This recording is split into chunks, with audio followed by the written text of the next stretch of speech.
Hello again. Welcome to our first lecture in the Nested World series. And I'm Darcia Narvaez, Professor Emerita of Psychology at the University of Notre Dame, but I have a much more complicated history than that. I'm going to share my screen and we can get started. Okay. And this lecture is entitled Human Pasts, Global Futures, Trauma or Wellness. And let me just make sure the top is not going to interfere. Let's see.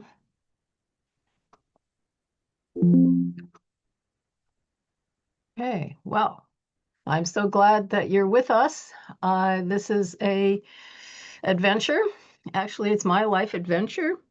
I have a diverse background. I grew up bilingual, bicultural, Puerto Rican American, but also German American. My mother was a farm girl from Minnesota, and my father was born in Puerto Rico, and I spent half my childhood outside the United States, coming back after a year away for 2 years in the States, and from an early age wondered what was wrong with the world. And so this nested world is what has come about from answering that question.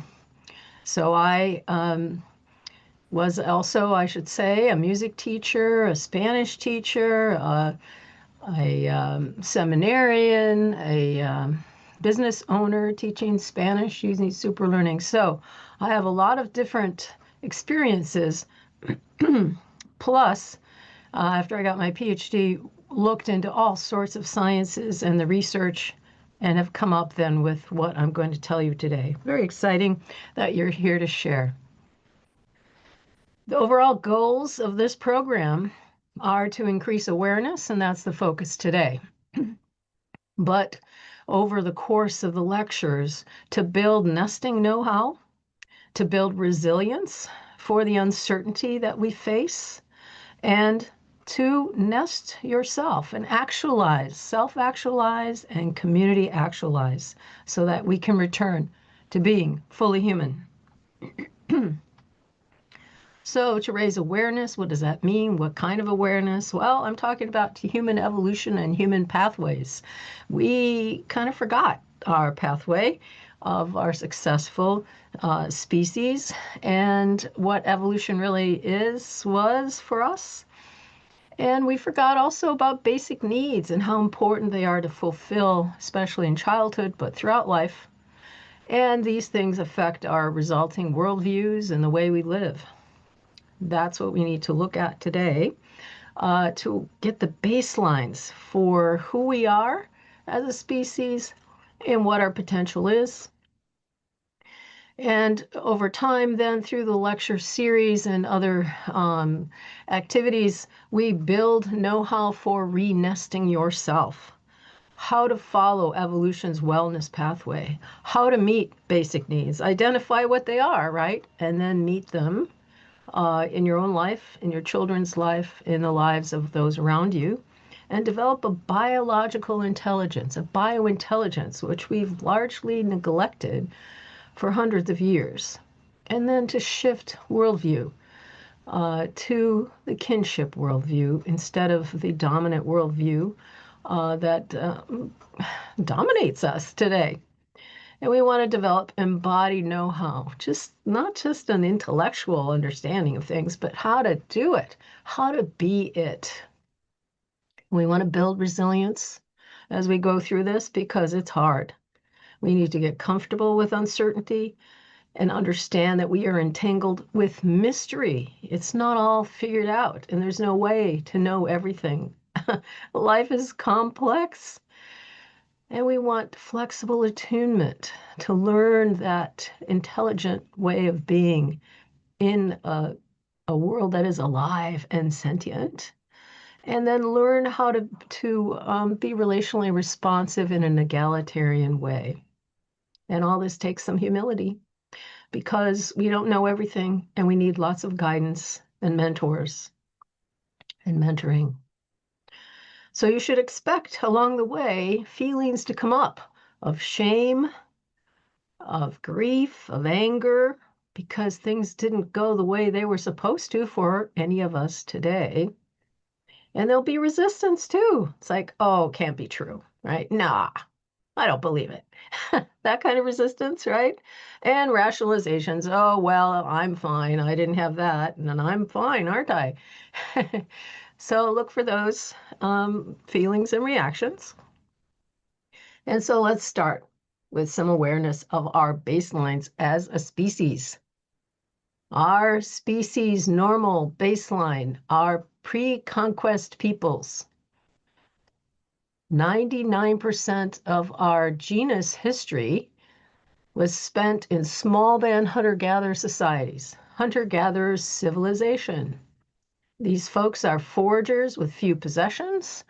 They are immediate return societies. That means they use up the resources right away rather than store them and save them, because they live in areas where the resources, we should say the ecological gifts, are plentiful. And these societies are still worldwide, still in existence, although extremely under duress. And there's a lot of variability here. So I'm making some generalizations. First Nation communities that we know of, like Native American groups, have similar cultures, many of them. And each culture, each society has a unique interrelational way of being with the natural world. They're not doing it all the same way because every landscape is different.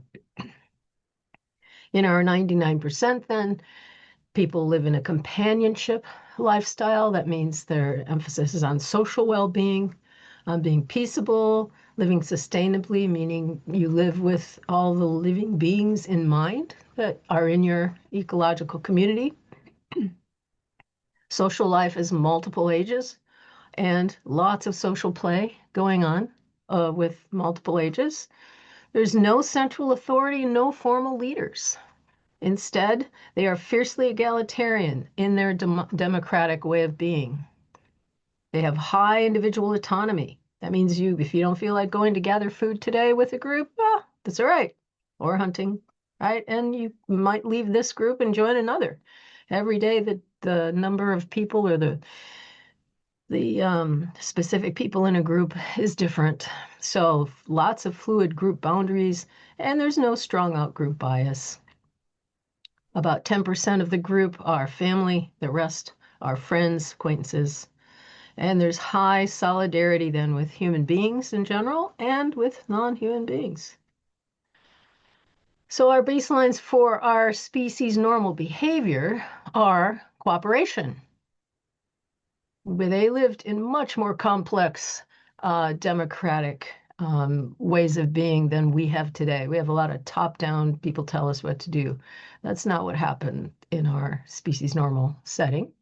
And there's a common adult personality of generosity, of contentedness, calmness, high intelligence, and a common set of practices. That's part of the Evolved Nest that we talk about through this series. That's common all over the world. That raises then human nature in a particular way. And they're cooperative across groups and distances. Even 1,000 miles away, they have acquaintances in case they are in need. If they're in drought, they can go ask for help over there. And they have a common worldview. And this will be one of our series lectures later. All things are alive with agency and purpose. And you have a sense of a common self, a unitive narrative of being. Now, one thing that's really important to point out is alpha male power, which we see a lot of rising today, controlling us in so many ways, right? Very rare in our 99%, because ego inflation was considered so dangerous to the community that they had methods to counter it, called counter-dominant strategies. The group would get together to do things to thwart the alpha male or alpha male group. And even day to day, if someone's ego starts to get, kind of big because they got, did something admirable, there's a relentless teasing by elder women. Only elder women can do it until everyone's laughing and the person realizes, oh, that was me we're laughing about, right? And there's monthly controls. This is too complicated to talk about, but it's guided by the moon and the menstrual cycles of the women who are in these groups, largely coordinated. So in the event of an uncooperative person who doesn't share in the way that's expected, because sharing is a fundamental virtue and value, they might be banished then if they don't change their ways. And then a dangerous person, someone who's murdered someone else, who seems to be really going crazy or something, they would actually be killed by the group. So it's a communal decision. But today, as you know, it's very commonplace to have ego inflation. We think it's normal to have male egos and worry about those. And this comes about from the patriarchal beliefs that men are superior, that they should be in charge. Also, though, from unnestedness, because early toxic stress, especially in males, forms chimpanzee-like traits, like we see in many of the male leaders today. And of course, we're rewarding this in a patriarchal system. And then we decide, oh, it's just human nature to have a big ego and to be sensitive to being, dominant and all that. Not true. And then there's the sense of entitlement. We know from psychology studies now that when people feel entitled, they have a little more privilege, maybe in the lab or in real life, they have less empathy for others. And so you get in the spiral of danger that our 99% understood could happen. And so today, unfortunately, we have lost our ways of controlling these things.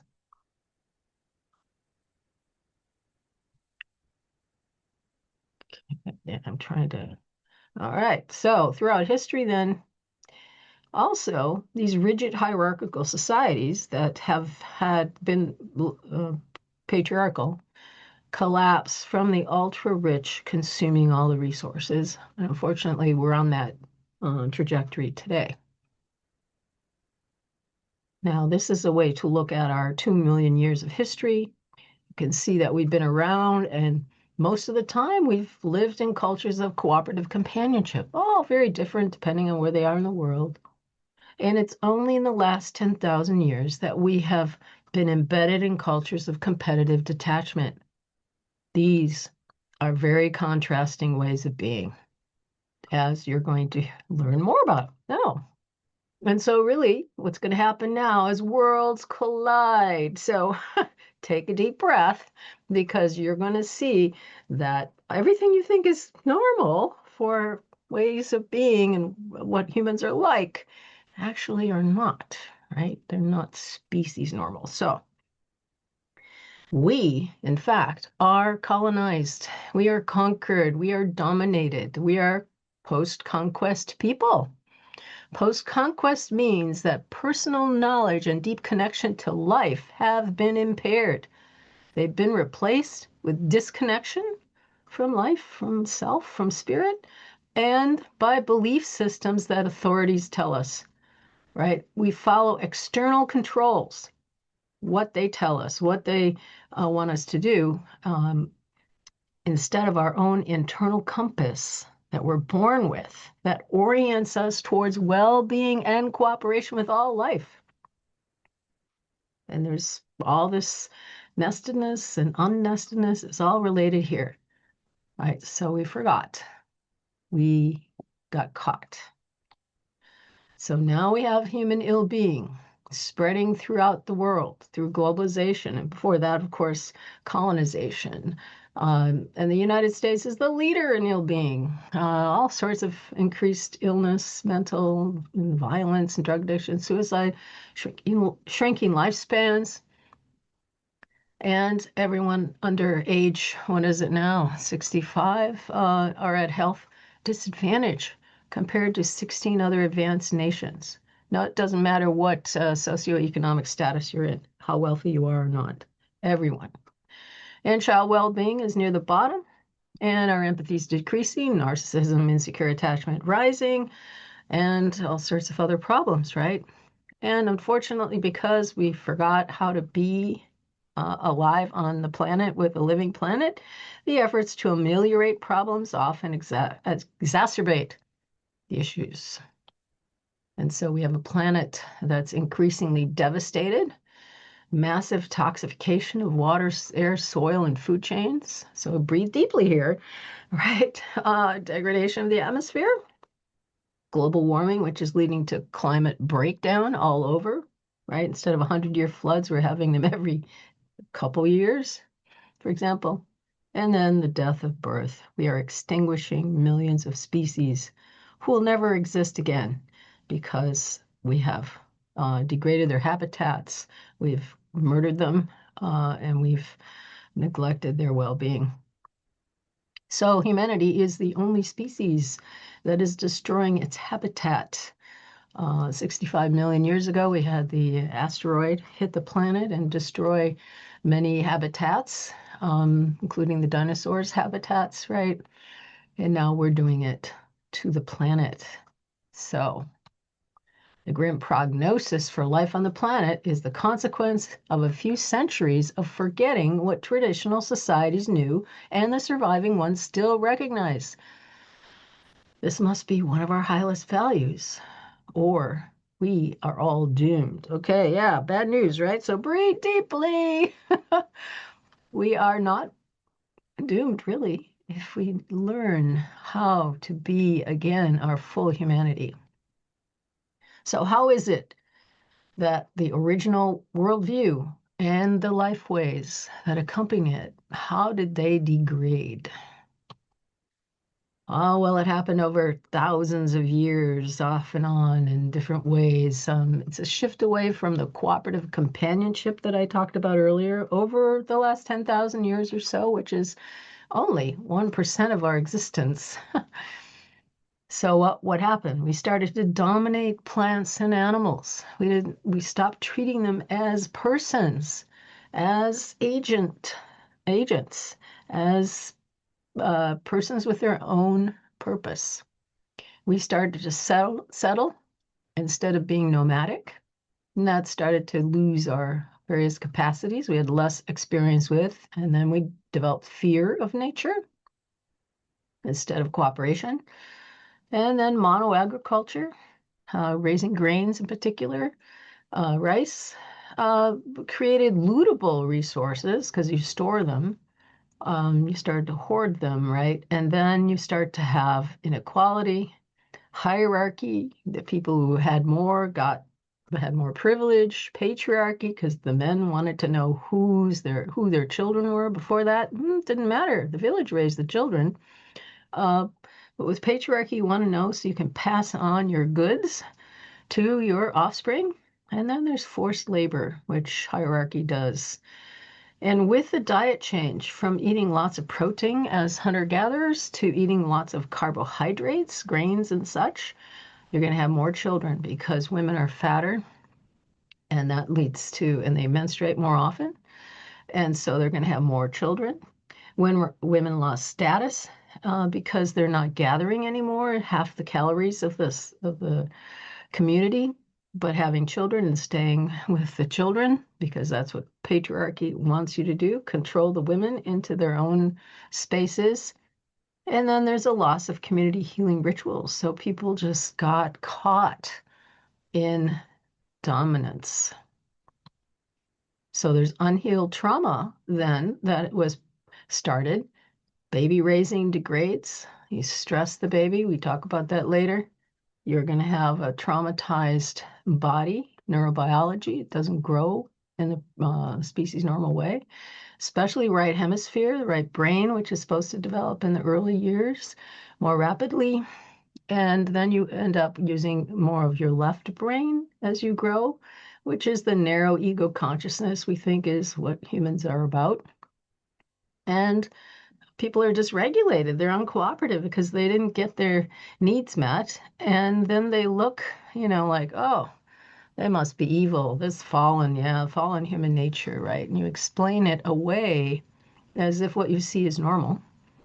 God and heaven are moved off earth. So then earth is like, it's just inert, dumb, we can control its resources for us. And so there's domination then of nature, of women and children. And so this is even before the fall of the Roman Empire, which happened around in the 5th century, which then caused all sorts of chaos for centuries. Monasteries tried to bring in some control, and they started to synchronize human action, which for us today, clocks do, right? Everyone has to follow the clock. Again, that's external control of my behavior and my wishes and my desires and my purpose. So 13th century to the 16th century, so many things were happening. It was very chaotic, multiple plagues, wiping out, in some cases, 80% of the population, dozens of wars. And then the fear-based ways of looking at the world and blaming certain people, females in particular, for their evilness, because it was Eve in the Garden of Eden that made everything fall apart, right? And so the extinguishing of local wisdom through the witch burnings and the downfall of the Roman Catholic domination. The church was in control before, and now the Protestant Reformation comes along and says, no, everyone should be able to read the Bible, and, you guys are corrupt, and on and on. And then we get the extreme form of Protestantism, Calvinism, which emphasizes harsh discipline of children, which unfortunately we still have going today in the USA especially. And it emphasizes the chosen few for heaven, which we also still have going on with Christian nationalism. Only certain people are worthy. And the invention of the clock, we're all stuck to enslaved to the clock. And the printing press, which then spread all this kind of information about against the church, the Catholic Church, and all sorts of things that allowed the people to actually be more aware of alternatives. But this is more trauma that was unhealed, compounded, transferred across generations. And then people just got used to living in a fear-based way, disconnected from spirit, because when you're under-cared for in early life in particular, or bullied, which unfortunately is part of the culture of dominance, you're going to disconnect from spirit, at least the positive spirits that would otherwise guide you, and you're going to detach from earth. That's because you're so preoccupied with trying to save yourself, you don't perceive the living earth, and you dissociate. Then what happened in Europe? Dissociate, get away from your feelings. They're not worthy, and they're not reliable, and it's too painful, and you go into intellect. So in the last 600 years, in Europe, in particular, there was a move to abstraction. This is left brain domination because, well, we need a little bit of abstraction, making generalizations from experience, but that's not our fullness. So what happens then is there's a shift to intellect or reason as human uniqueness, and the emphasis then on thinking and reasoning in a logical way. Anything else is magical thinking. And so all the indigenous wisdom of the planet is dismissed as romantic, magical, childish. Excuse me. So there's a romanticism of quantity over quality. Quality, but quantity got to have more, right? And the death of God, which happened over those centuries, was replaced with the machine. The worship of machines and technology, the regimentation of daily life. And then capitalism comes along at the same time and emphasizes work as a Christian duty. Money making and technology really become a new religion, and having worldly goods and advancement are godly. This was not true before. So then we have Western European science, which developed during the breakdown of religious, social, and political systems into the machine age, with its enchantment with numbers instead of with nature, the focus on isolated mechanisms and controllable variables rather than the dynamic living world, and scientism. Still today, we hear this: if it can't be measured, it doesn't matter, or it doesn't exist. And then again, the analytical mindset, reason is the only legitimate form of thinking, being, etc. So instead of worlding and knowing your world with your whole body and self, no, you word it and you just learn information and words to label things. This is all left hemisphere dominance.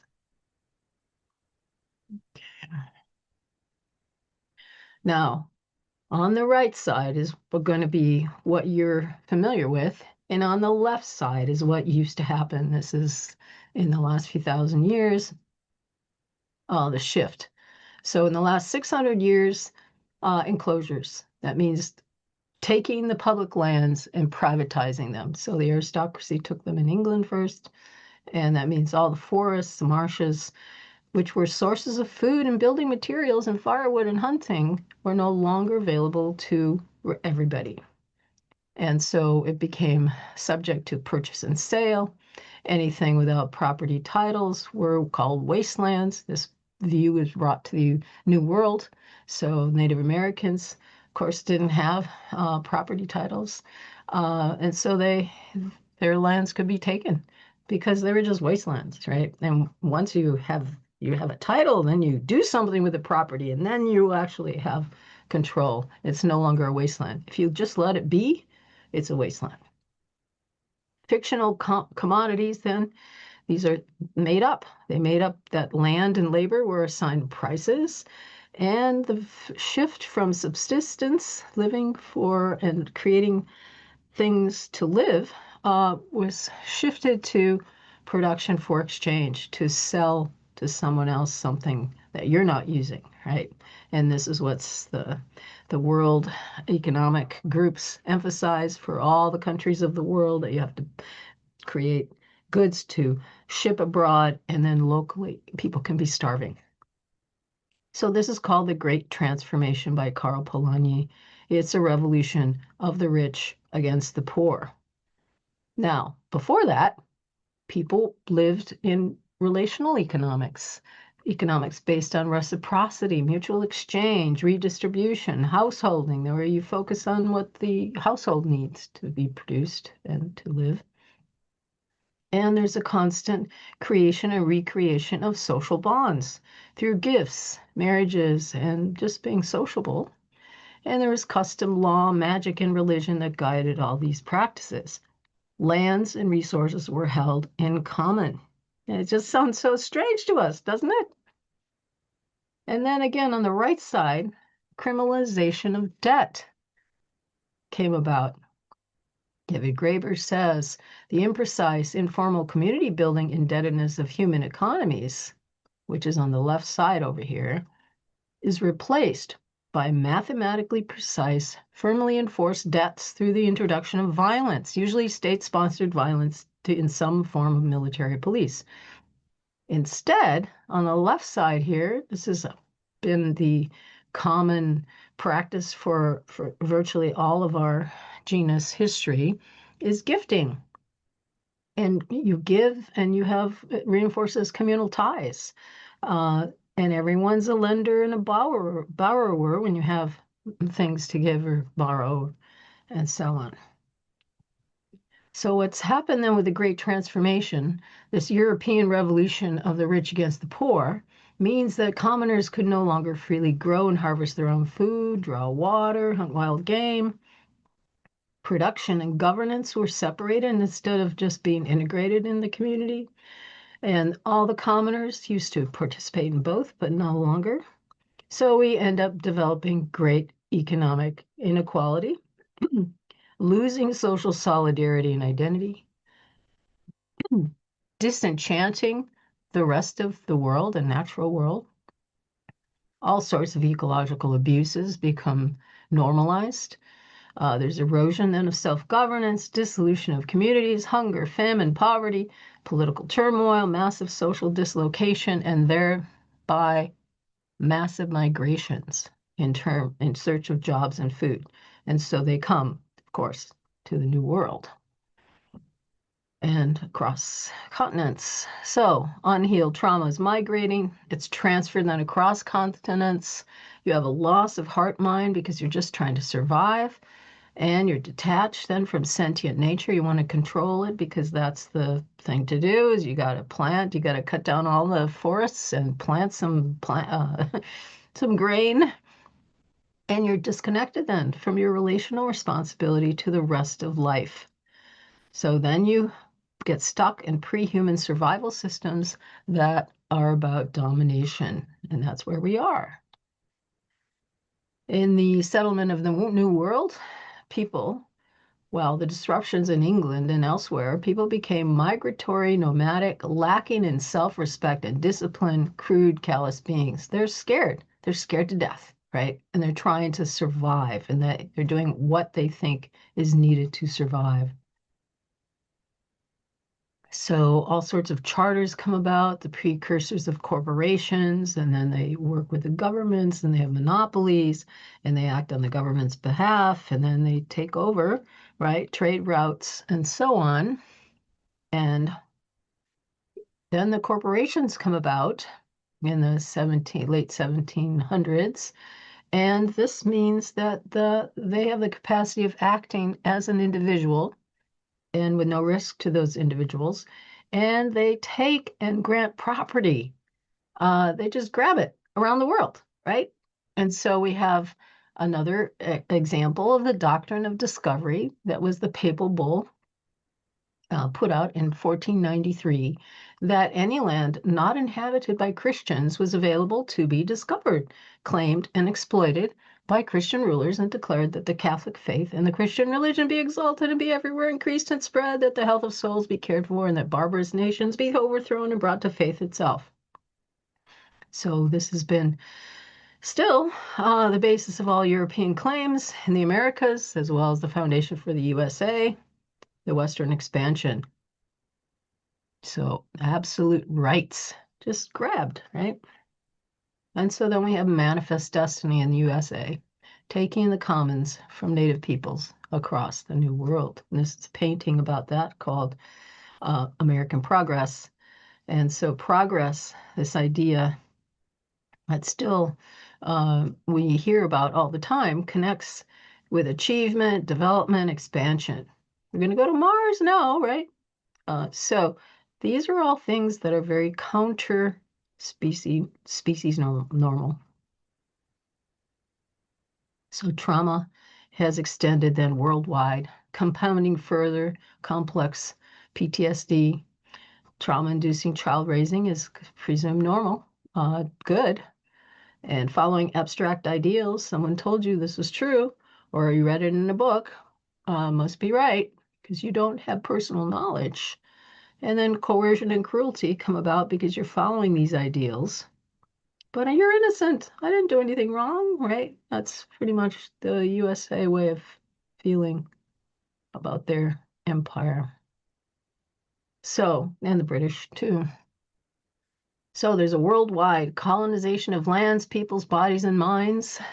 Our bodies and psyches have been starved of basic needs fulfillment. Our minds have been genocidally cleansed. Now, this is much more true for the indigenous people of the world, but we also are impaired.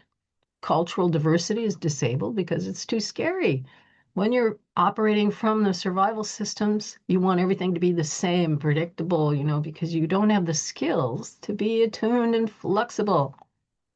And your sense of connectedness, your sense of oneness is corrupted too because those systems were undermined.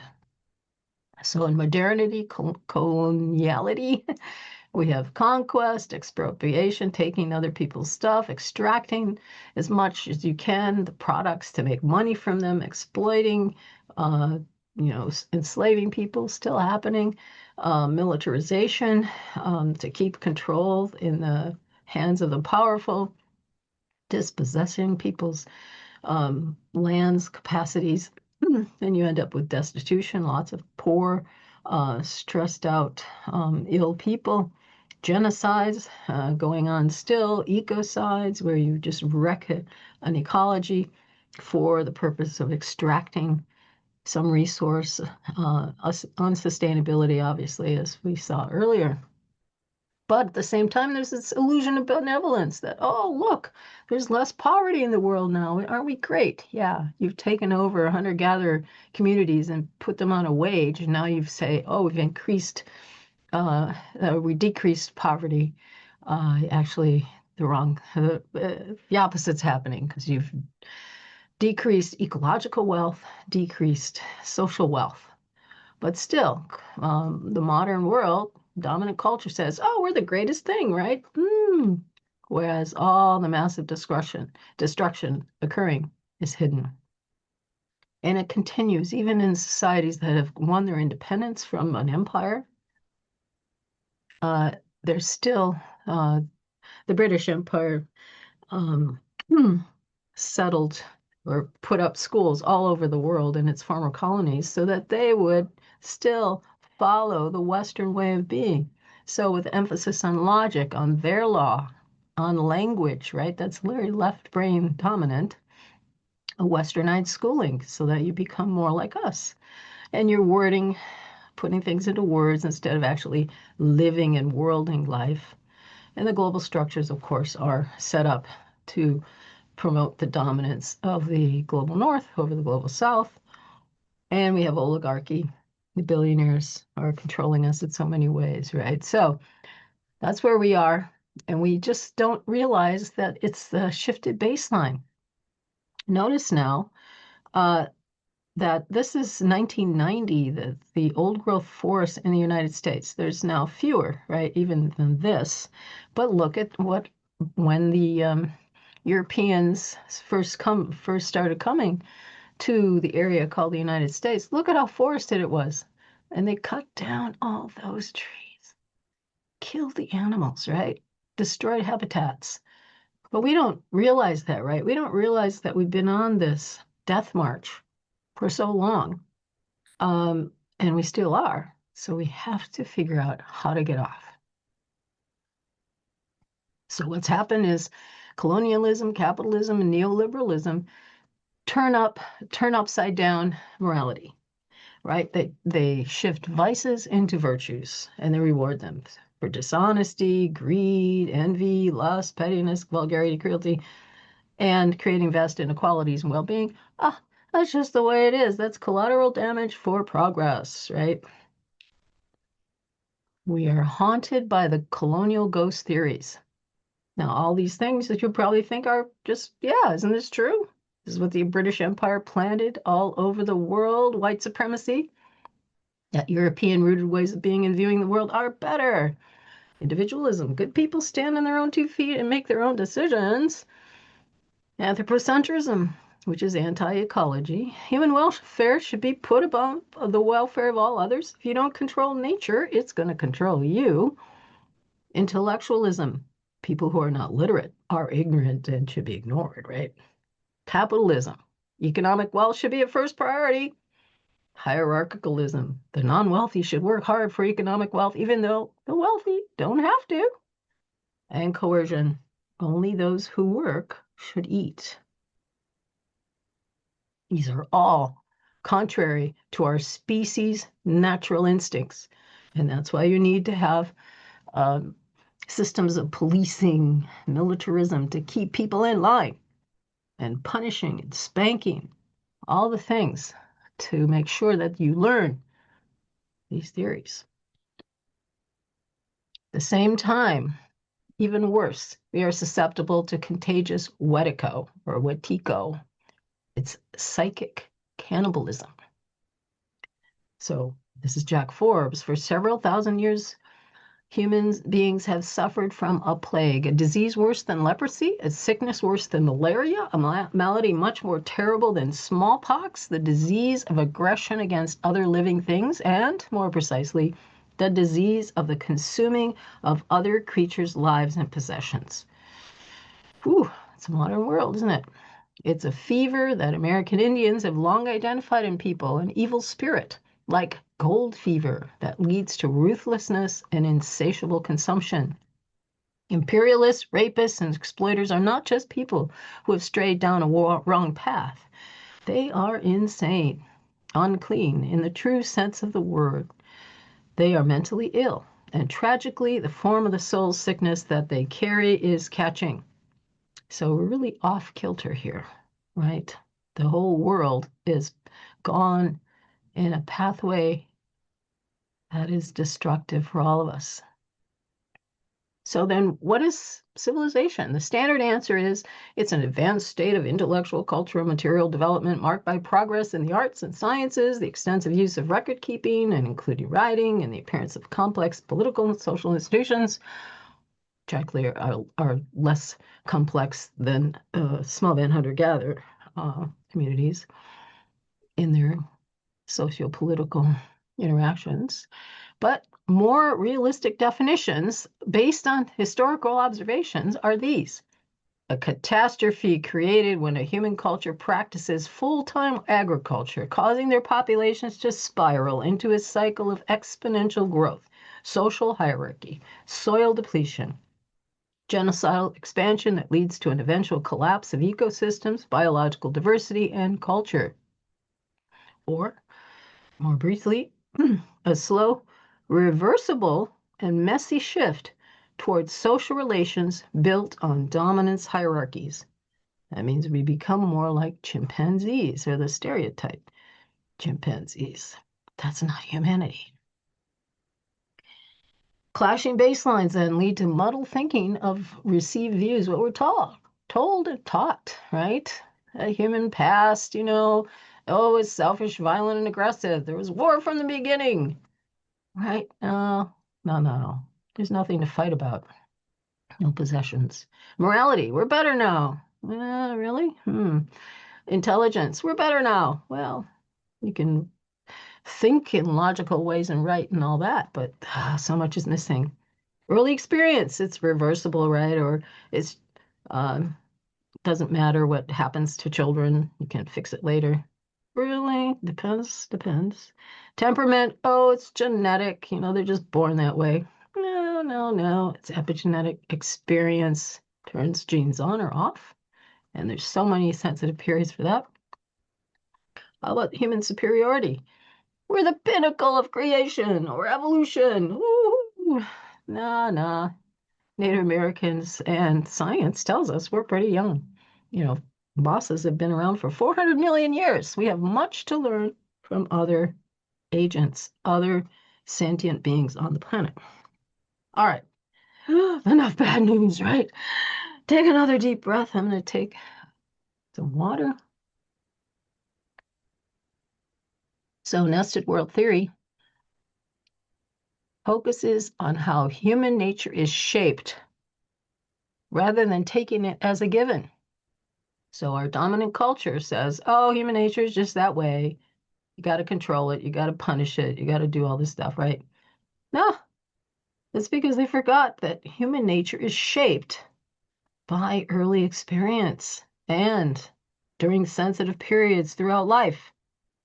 This is often then overlooked by theorists because it's inconvenient.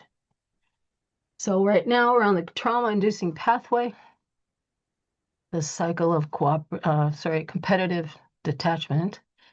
And we have unnestedness. Children are unnested. They're left to cry, they're punished, they're sleeping alone, the babies, and they're put in daycare at a few weeks old with people who are too busy. And then it just goes on and on from there.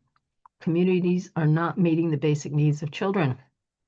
So it's not just mom and dad, it's the community that provides a nest, as I was showing you earlier. So the result is we've got all these ill people. And ill-being in psychology and physiology and sociality. And so what do we do with these dysregulated people, sickly people? We punish them or we drug them. Just take a pill, right?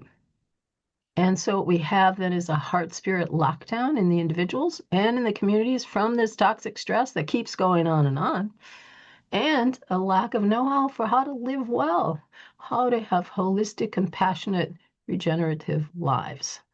So all along the way, we promote disconnection, dissociation from your feelings, from your spirit, and detachment so that you can survive. You just don't think, don't feel, you're numb.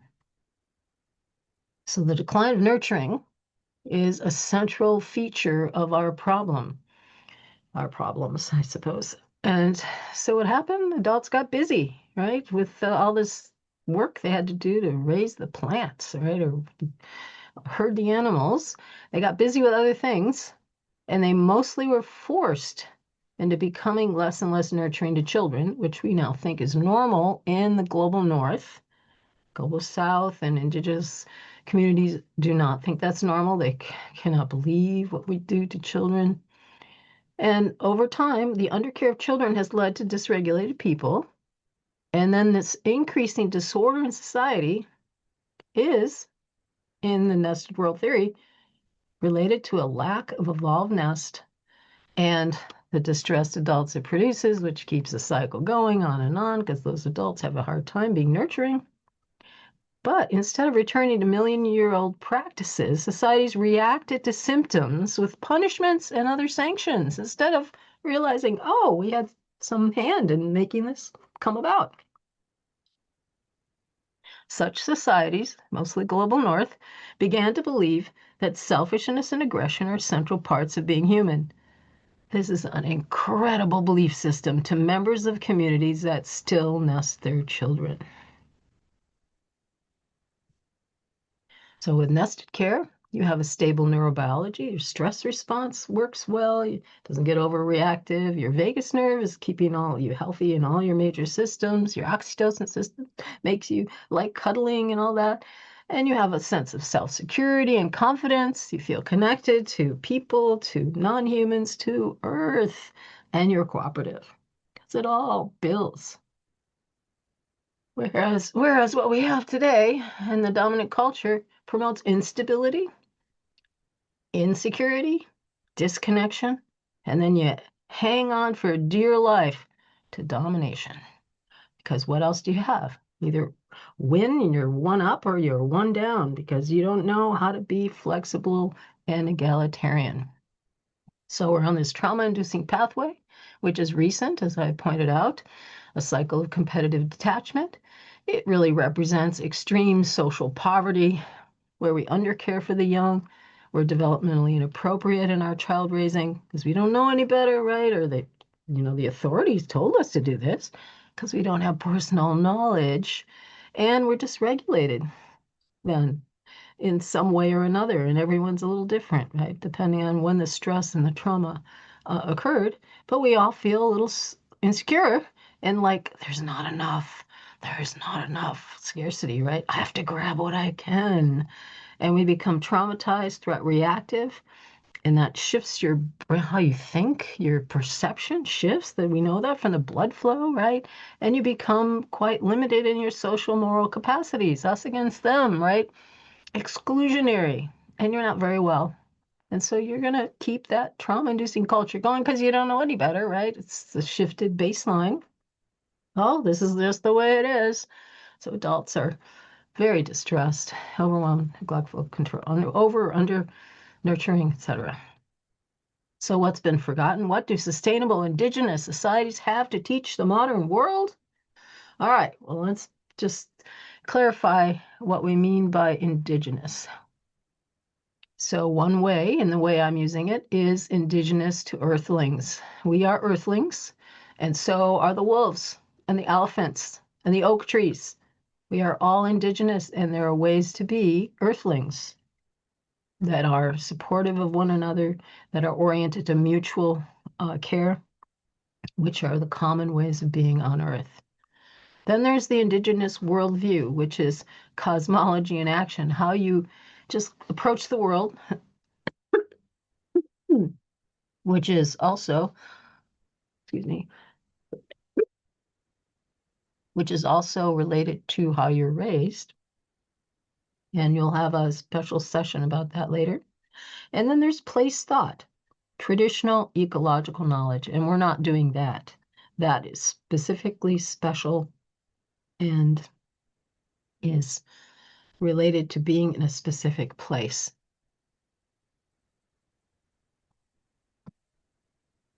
Thinking in this notion of place thought, thinking is indistinguishable from being in a specific place, a place with its own agency, thought, and will. Yes, the landscape, right? Thoughts are shaped by the land and the animal, plant, mineral, and spirit worlds particular to a place. Consequently, knowledge is always local and relational. So each specific society is shaped by interspecies ethical structures and agreements in that specific place. So it's really hard for you to generalize those specific things across landscapes. But the indigenous worldview is what is common across landscapes. All right, so nestedness is our way back to human potential. And there are three forms that I'm going to talk about: the communal nestedness, cosmic nestedness, and intergenerational nestedness. These are all indigenous to earthlings, and they have many commonalities with other animals.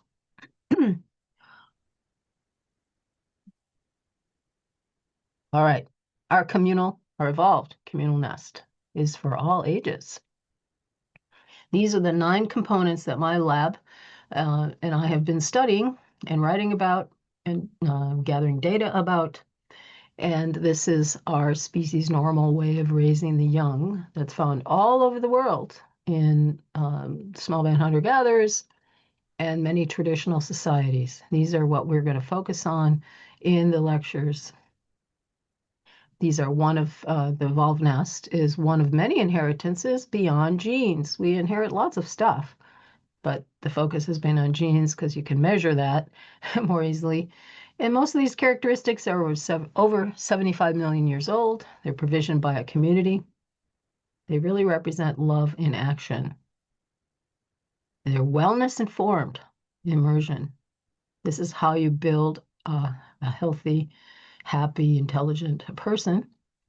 And the nurturers then are co-constructing who and how a child becomes in those early years. And throughout life, nestedness maintains a cooperative human nature.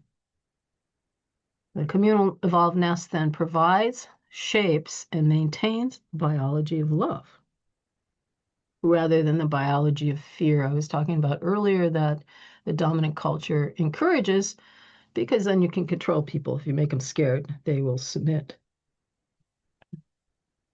The path to wellness is our heritage then. The cycle of connected cooperative companionship, where you provide the evolved nest from conception. The child is loved and communicated with. Even before conception, there's some reverence and creating a child together. And then you build a person with a healthy psychosocial neurobiology. Everything's working well. They become adults who are well and wise, compassionate, and then those adults build communities that attend to basic needs and respectful relations with people, humans, and with all the other persons on the planet. Our evolved cosmic nestedness is a never-ending interbeing with Earth, cosmos, and all relations. In this perspective, the world is not an external domain of objects that I look at or do things to, but is rather going on or undergoing continuous generation with me and around me. I am part of this flow of life. I'm a co-creator. So we belong to Earth. Jack Forbes says the fact of our absolute, utter, complete dependence upon the Earth is used by Native teachers as part of self-understanding. I can lose my hands and still live. I can lose my legs and still live. I can lose my eyes and still live. I can lose my hair, eyebrows, nose, arms, and many other things and still live. But if I lose the air, I die. If I lose the sun, I die. If I lose the earth, I die. If I lose the water, I die. If I lose the plant and animals, I die. All of these things are more a part of me, more essential to my every breath than is my so-called body. So, what is my real body? So, the fundamental capacities that we can see in our cousins and our ancestors is a relational consciousness, a perception of interconnection to all others, human and other than human, that guides every moment of their lives, and our relational know-how, skillful connecting in caring and respectful ways in every instant and activity. These are primarily right brain driven capacities, which again I mentioned. We've undermined right hemisphere development, right hemisphere functioning in so many ways. And Native Americans, Bandaloria tells us how they fit in. By observing the behavior and growth of other organic forms of life, they could see that a benign personal energy flowed through everything and undergirded the physical world. They understood that their task was to fit into the physical world in the most constructive manner and to establish relationships with the higher power or powers that created and sustained the universe. They sought to learn a way of living that would most efficiently accomplish these tasks. Sustaining the universe, which sustains us, of course. The higher consciousness then that you can see in these nested communities is an awareness of spirit that enables them to accept differences of manner, custom, speech, behavior, even of belief, while still feeling an underlying unity. It is awareness of spirit that enables them to avoid the conflict and hostility that arise so easily from such differences.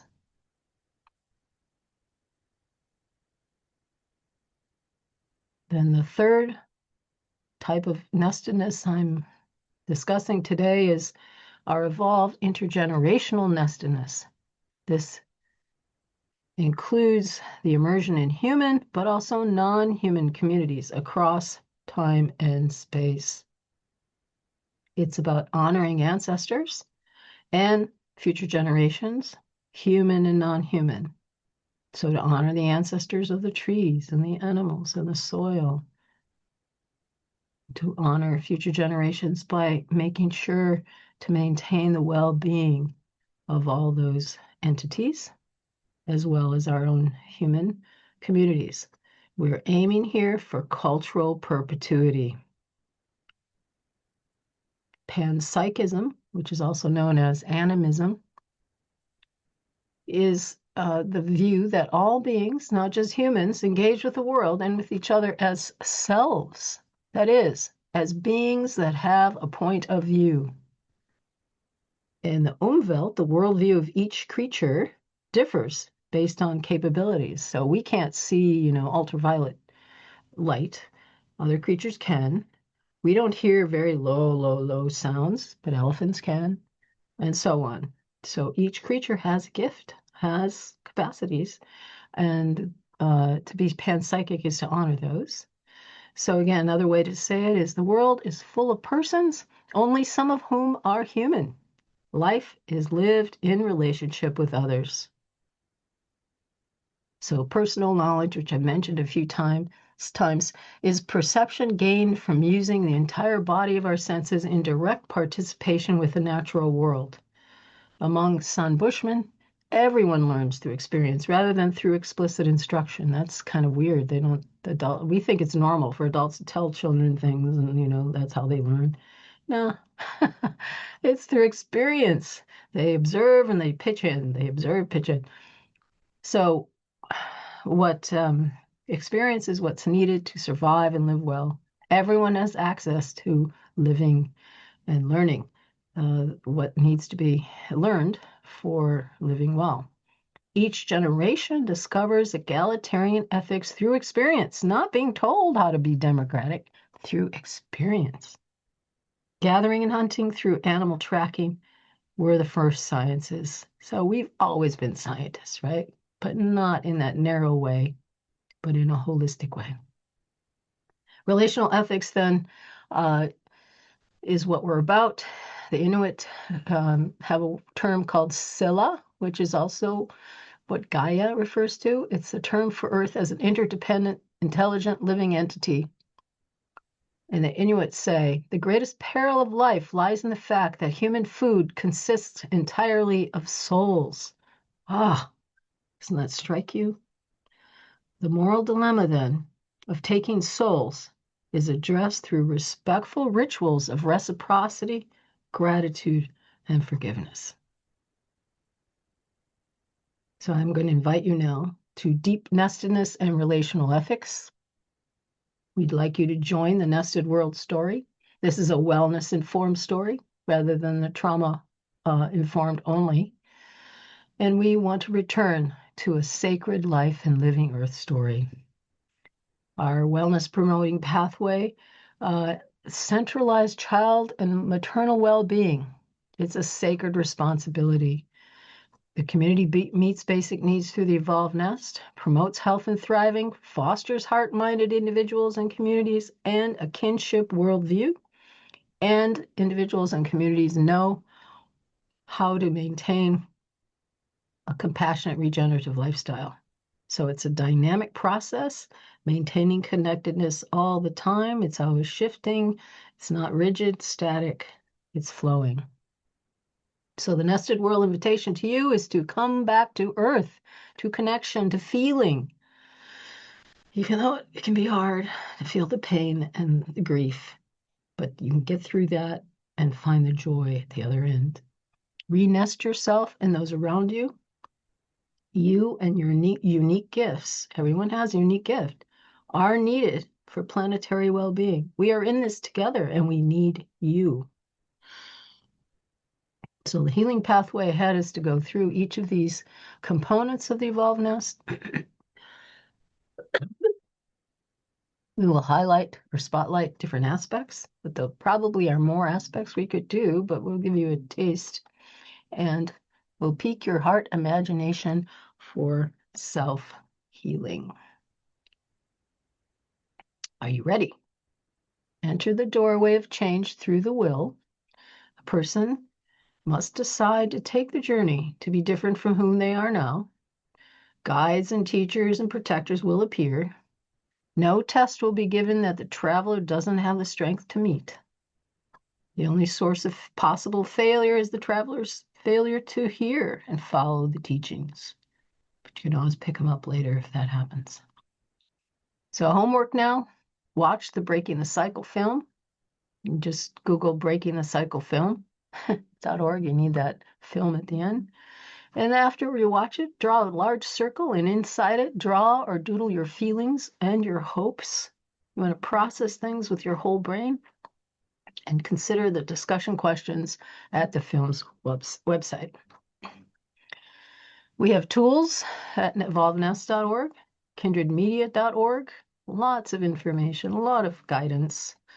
Tools for parents, family, adults, some kids too, at evolvednest.org, Evolved Nest Living, various 28 days, nudges, and at Kindred.